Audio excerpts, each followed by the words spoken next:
Roger Federer as Religious Experience by David Foster Wallace, published in the New York Times, August 20th, 2006. Almost anyone who loves tennis and follows the men's tour on television has, over the last few years, had what might be termed Federer moments. These are times, as you watch the young Swiss play, when the jaw drops and eyes protrude and sounds are made that bring spouses in from other rooms to see if you're okay. The moments are more intense if you've played enough tennis to understand the impossibility of what you just saw him do. We've all got our examples. Here is one. It's the finals of the 2005 US Open. Federer serving to Andre Agassi early in the fourth set. There's a medium-long exchange of ground strokes, one with the distinctive butterfly shape of today's power baseline game. Federer and Agassi yanking each other from side to side, each trying to set up the baseline winner, until suddenly Agassi hits a hard, heavy cross-court backhand that pulls Federer way out wide to his left side, and Federer gets to it but slices the stretch backhand short, a couple feet past the service line, which of course is the sort of thing Agassi dines out on, and as Federer is scrambling to reverse and get back to center, Agassi's moving in to take the short ball on the rise, and he smacks it hard right back into the same corner, trying to wrong foot Federer, which in fact he does. Federer is still near the corner but running toward the center line, and the ball's heading to a point behind him now, where he just was, and there's no time to turn his body around, and Agassi's following the shot into the net at an angle from the backhand side, and what Federer now does is somehow instantly reverse thrust and sort of skip backward 3 or 4 steps, impossibly fast, to hit a forehand out of his backhand corner, all his weight moving backward, and the forehand is a topspin screamer down the line past Agassi at net, who lunges for it but the ball's past him, and it flies straight down the sideline and lands exactly in the deuce corner of Agassi's side, a winner. Federer is still dancing backward as it lands. And there's that familiar little second of shocked silence from the New York crowd before it erupts, and John McEnroe with his Colorman's headset on TV says, mostly to himself it sounds like, "How do you hit a winner from that position?" And he's right. Given Agassi's position and world-class quickness, Federer had to send that ball down a 2-inch pipe of space in order to pass him, which he did, moving backwards, with no setup time and none of his weight behind the shot. It was impossible.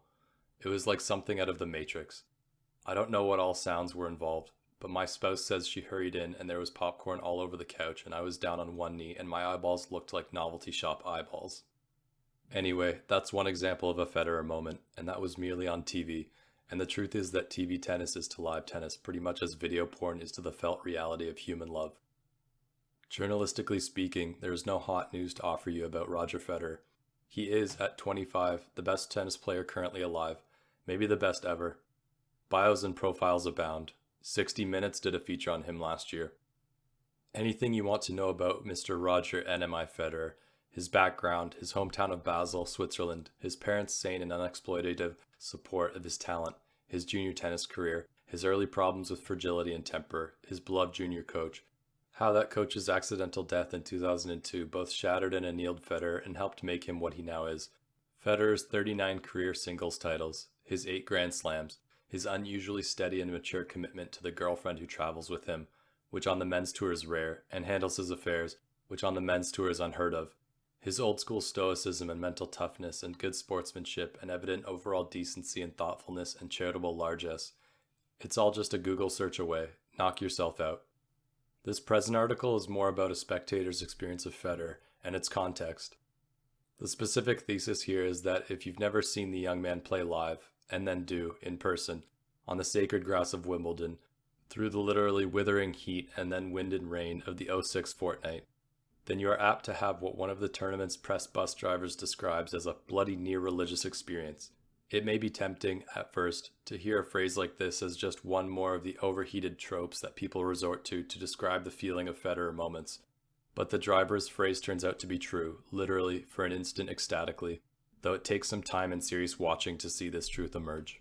Beauty is not the goal of competitive sports, but high-level sports are a prime venue for the expression of human beauty. The relation is roughly that of courage to war. The human beauty we're talking about here is a beauty of a particular type. It might be called kinetic beauty. Its power and appeal are universal. It has nothing to do with sex or cultural norms. What it seems to have to do with, really, is human beings' reconciliation with the fact of having a body. Footnote number 1. There's a great deal that's bad about having a body. If this is not so obviously true that no one needs examples, we can just quickly mention pain, sores, odors, nausea, aging, gravity, Sepsis, clumsiness, illness, limits, every last schism between our physical wills and our actual capacities. Can anyone doubt we need help being reconciled? Crave it? It's your body that dies, after all. There are wonderful things about having a body, too, obviously. It's just that these rare things are much harder to feel and appreciate in real time. Rather like certain kinds of rare, peak-type sensuous epiphanies. I'm so glad I have eyes to see this sunrise, etc. Great athletes seem to catalyze our awareness of how glorious it is to touch and perceive, move through space, interact with matter. Granted, what great athletes can do with their bodies are things that the rest of us can only dream of. But these dreams are important. They make up for a lot. End of footnote number 1. Of course, in men's sports no one ever talks about beauty or grace or the body. Men may profess their love of sports, but that love must always be cast and enacted in the symbology of war, elimination versus advance, hierarchy of rank and standing, obsessive statistics, technical analysis, tribal and/or nationalist fervor, uniforms, mass noise, banners, chest thumping, face painting, etc. For reasons that are not well understood, war's codes are safer for most of us than love's. You too may find them so, in which case Spain's mesomorphic and totally martial Rafael Nadal is the man's man for you. He of the unsleeved biceps and kabuki self-exhortations. Plus Nadal is also Federer's nemesis and the big surprise of this year's Wimbledon, since he's a clay court specialist and no one expected him to make it past the first few rounds here. Whereas Federer, through the semifinals, has provided no surprise or competitive drama at all. He's outplayed each opponent so completely that the TV and print press are worried his matches are dull and can't compete effectively with the nationalist fervor of the World Cup. Footnote number 2. The US media here are especially worried because no Americans of either sex survived into even the quarterfinals this year. If you're into obscure statistics, it's the first time this has happened at Wimbledon since 1911. End of footnote number 2. July 9's men's final, though, is everyone's dream. Nadal vs. Federer is a replay of last month's French Open final, which Nadal won. Federer has so far lost only 4 matches all year, but they've all been to Nadal. Still, most of these matches have been on slow clay, Nadal's best surface. Grass is Federer's best.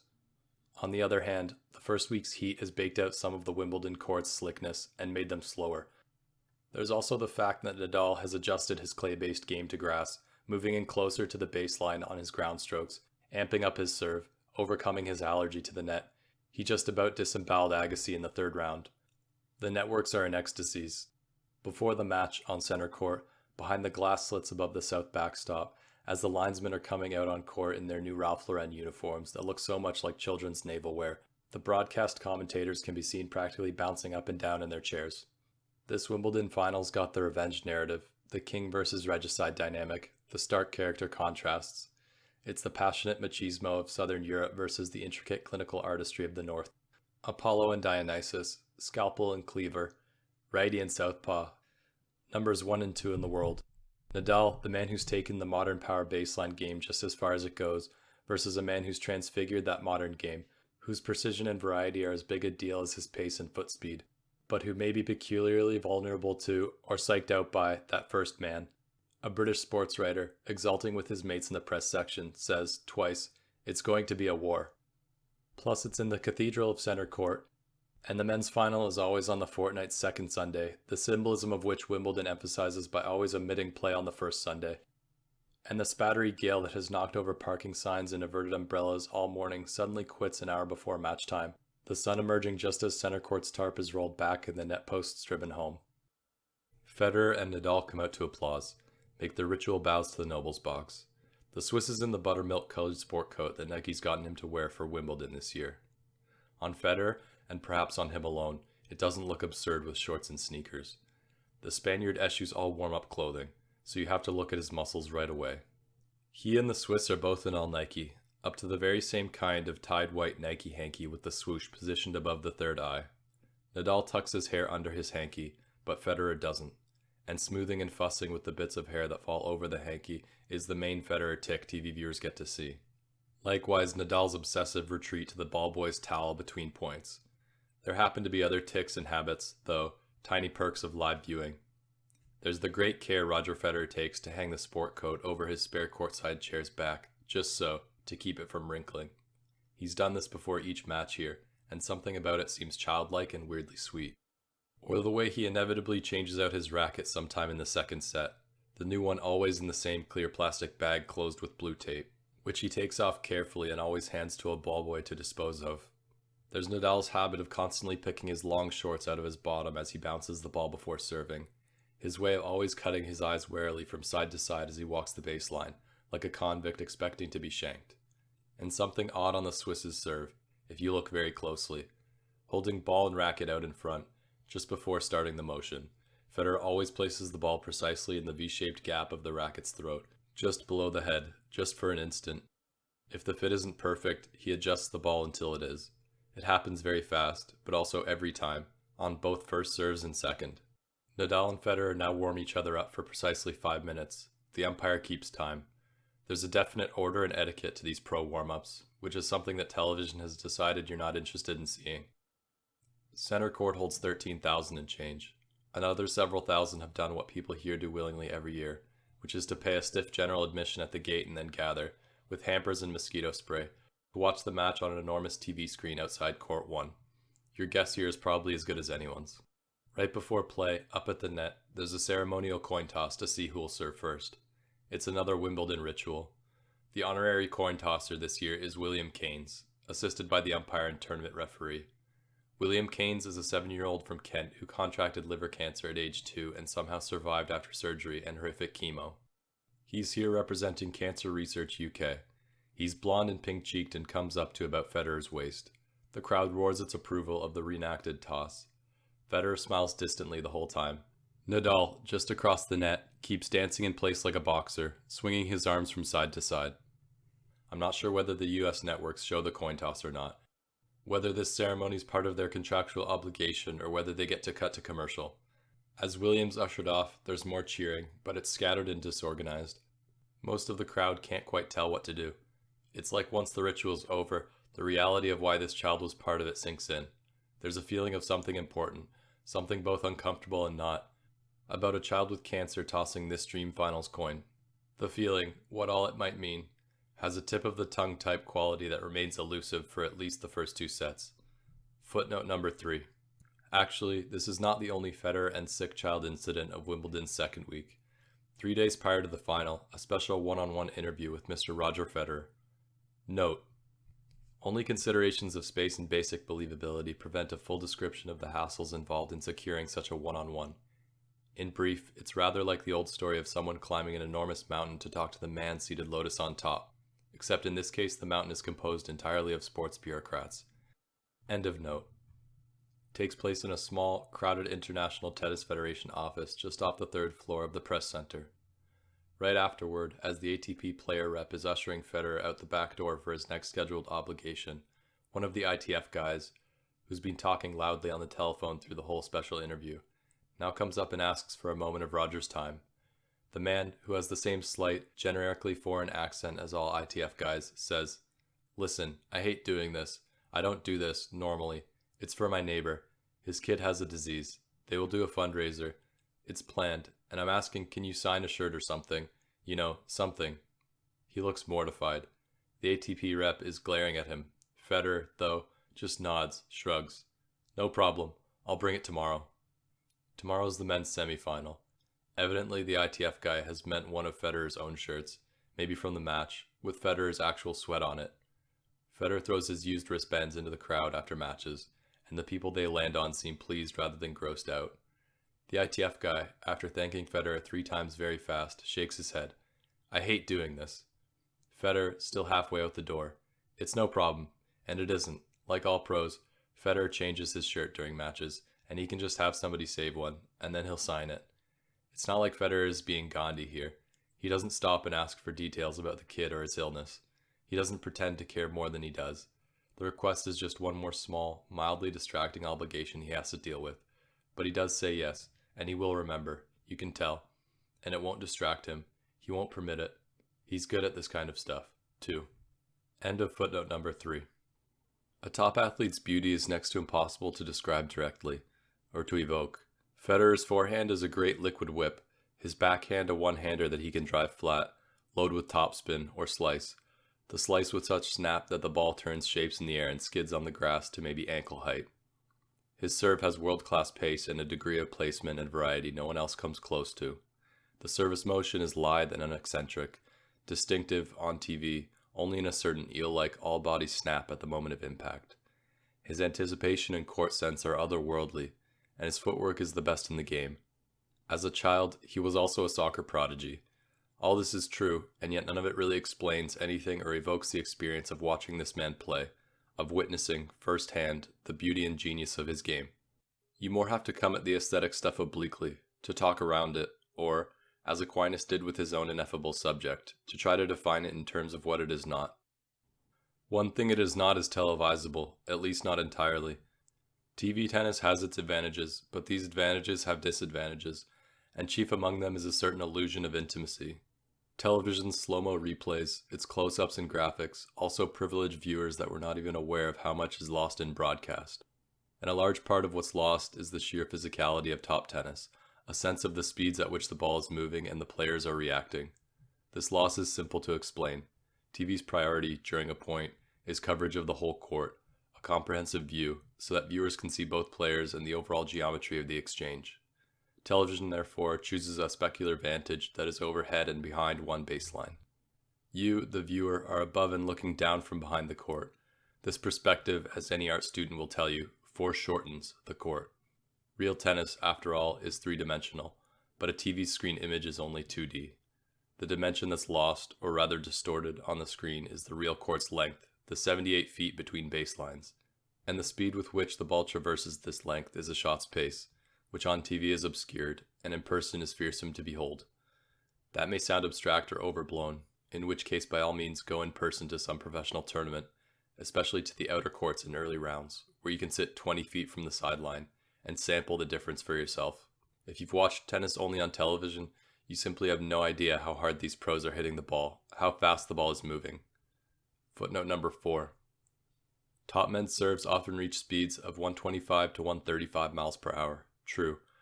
But what all the radar signs and graphics neglect to tell you is that male power baseliners' ground strokes themselves are often traveling at over 90 miles an hour, which is the speed of a big league fastball.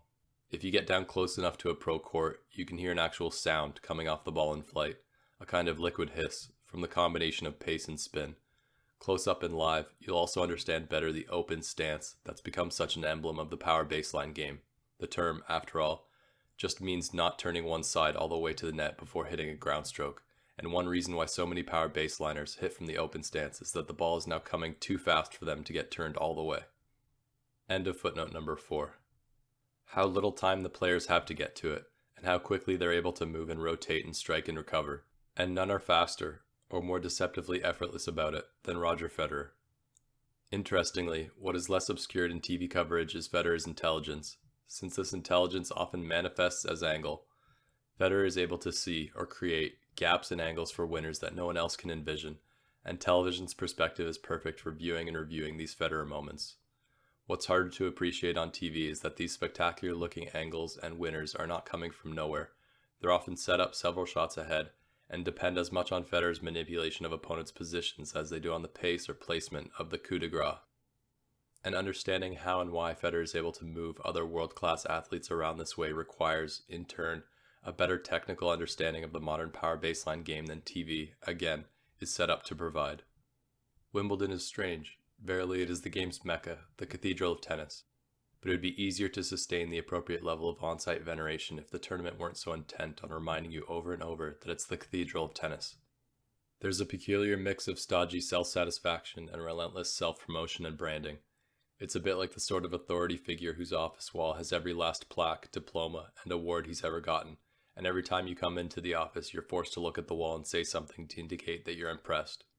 Wimbledon's own walls, along nearly every significant corridor and passage, are lined with posters and signs featuring shots of past champions, lists of Wimbledon facts and trivia, historic lore, and so on. Some of this stuff is interesting, some is just odd. The Wimbledon Lawn Tennis Museum, for instance, has a collection of all the various kinds of rackets used here through the decades, and one of the many signs along the level 2 passage of the Millennium Building. Footnote number 5. This is the large, and presumably 6-year-old, structure where Wimbledon's administration, players, and media all have their respective areas and HQs. End of footnote number 5. Promotes this exhibition with both photos and didactic text, a kind of history of the racket. Hear, seek, is the climactic end of this text. Today's lightweight frames made of space-age materials like graphite, boron, titanium, and ceramics, with larger heads, mid-size 90 to 95 square inches, and oversize 110 square inches, have totally transformed the character of the game. Nowadays it is the powerful hitters who dominate with heavy topspin. Serve and volley players and those who rely on subtlety and touch have virtually disappeared. It seems odd, to say the least, that such a diagnosis continues to hang here so prominently in the fourth year of Federer's reign over Wimbledon, since the Swiss has brought to men's tennis degrees of touch and subtlety unseen since at least the days of McEnroe's prime. But the sign's really just a testament to the power of dogma. For almost 2 decades, the party lines between that certain advances in racket technology, conditioning, and weight training have transformed pro tennis from a game of quickness and finesse into one of athleticism and brute power. And as an etiology of today's power baseline game, this party line is broadly accurate. Today's pros truly are immeasurably bigger, stronger, and better conditioned. Footnote number 6. Some, like Nadal or Serena Williams, look more like cartoon superheroes than people. End of footnote number 6. And high-tech composite rackets really have increased their capacities for pace and spin. How, then, someone of Federer's consummate finesse has come to dominate the men's tour is a source of wide and dogmatic confusion.